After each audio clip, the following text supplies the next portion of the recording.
It's incredible. It's beloved by some and absolutely hated by others, but Napoleon Dynamite, with all its charm and cringe, depending on your stance, is the ultimate depiction of what a cult classic film truly embodies. Not to mention, the cinematic masterpiece had extremely strange circumstances of how it came into existence. And when you're doing your first film, you can't compromise. That's director Jared Hess, the mastermind behind the film, who began writing Napoleon Dynamite years before its release in 2004 while studying film at BYU. BYU? What kind of film program do they have? Hess filmed and directed a 9.5-minute, 16mm black and white short film known as Palooka for one of his classes. The deadpan slice-of-life short was led by John Heder, who he met in class. After production of the film, which only lasted a meager 2 days, Hess asked his college buddy Jeremy Kuhn if he would edit the project. Kuhn, who worked alongside Hess at a local film studio, kindly obliged, and they began daydreaming of what a feature-length version of the short could look like. After turning in the project for class, Hess knew that Palooka had potential, and he desperately wanted to submit it into film festivals. Though his sights were set on the Sundance Film Festival, he knew he'd never be able to afford the steep cost for submitting, so he settled for Utah's indie spinoff, Slamdance Film Festival, instead. Palooka received rave reviews upon its debut at the festival in January of 2003, and Hess knew he had something special, but he also knew he'd never have the funds to pull off a feature-length film. That is, not until his good friend Jeremy Kuhn had a conversation with his brother Jonathan about the dreams they had of making the film and the potential it held. That was my brother. My brother was basically going to give me like a one-shot. Jonathan, who funded 1-800-CONTACTS in 1995, wrote a check for $400,000 on the spot and essentially said, "If this fails, you're still my brother, but don't ever ask me for money again." By August of the same year, the film was completed. After 23 days of filming and 9 consecutive days of editing, Napoleon Dynamite was submitted for the 2004 Sundance Film Festival. Good old Nappy D, Napoleon Dynamite, got accepted into Sundance. It's a sweet deal. Shortly after, the film's distribution rights were picked up by Fox Searchlight, and the rest was history. But that wasn't without a little bit of failure.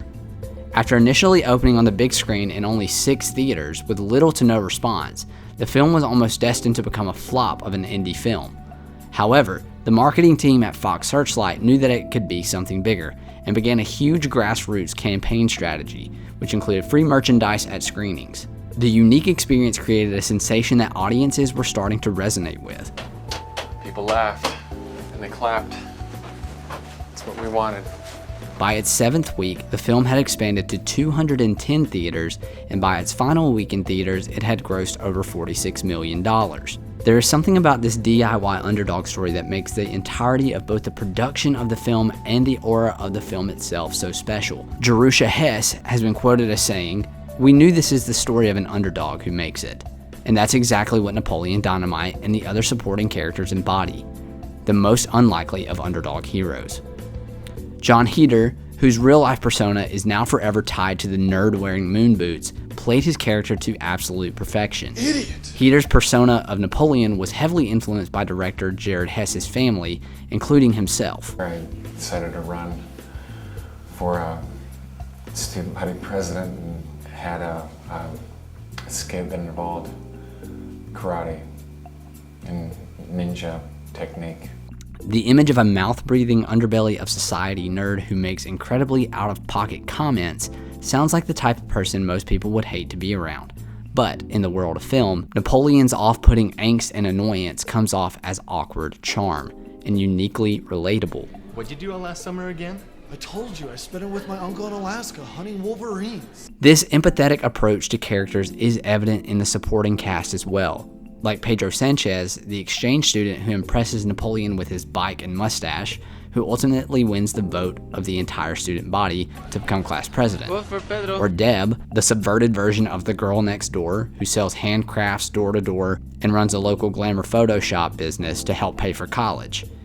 Even characters like Kip, the chronically online aspiring cage fighter, or Uncle Rico, the has-been quarterback who sells breast implants, add an over-the-top quirkiness to the film that both feels too weird to be true and yet too relatable to ignore. These characters' interactions with one another make for some of the most iconic lines that have cemented themselves into the fabric of pop culture indefinitely. Caught you a delicious bass. Can you bring me my chapstick? Your mom goes to college. Do the chickens have large talons? Tina, you fat lard, come get some dinner! Lines like this are now commonplace amongst several generations, all thanks to the incredible directing, writing, and acting of the key scenes.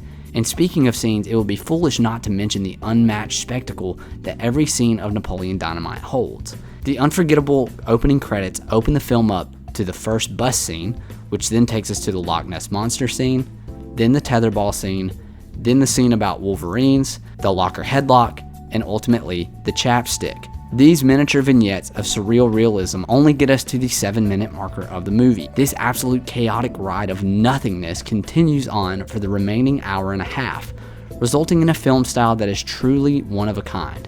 Somehow the end result leaves the viewers both bored beyond belief and yet somehow incredibly entertained and enthralled. This is one of the reasons why Napoleon Dynamite could be considered the ultimate cult classic by some. You see, though extremely diverse in their execution, cult classic films follow a pretty predictable pattern. No matter the subject at hand, there are overarching characteristics that are present, whether that is during a film's initial release or sometime later. Unique style, quotable dialogue, unconventional characters, countercultural elements, nostalgic appeal, and campiness. These characteristics make up the metaphorical glue that holds cult classics together to be the cultural phenomenons that we know them as today. Napoleon Dynamite checks all of these boxes to perfection. And while there are some great films in the canon of cinema, none seem to create a product that's as unique and unconventional as what Napoleon Dynamite created. This was achieved by essentially creating a film with no real plot. Almost every film that you know and love follows a pretty predictable structure. On a graph, it looks something like this. In a general sense, you have a setup with rising action, obstacles leading to the climax, and then an ultimate resolution and conclusion that ties it all in a nice little bow. Let's take a look at The Breakfast Club, a beloved cult classic film, under this lens. We're introduced to the characters and setting of detention at school. The conflict is clearly presented as the main characters struggle with their preconceived notions of each other while opening up about personal struggles. The movie climaxes with the emotional group therapy session as they confess their fears, leading to their ultimate realization that they're more alike than different. The movie resolves beautifully with new formed relationships and friendships, perfectly voiced over by Brian's iconic essay and that final frame of the film to lead to the end credits.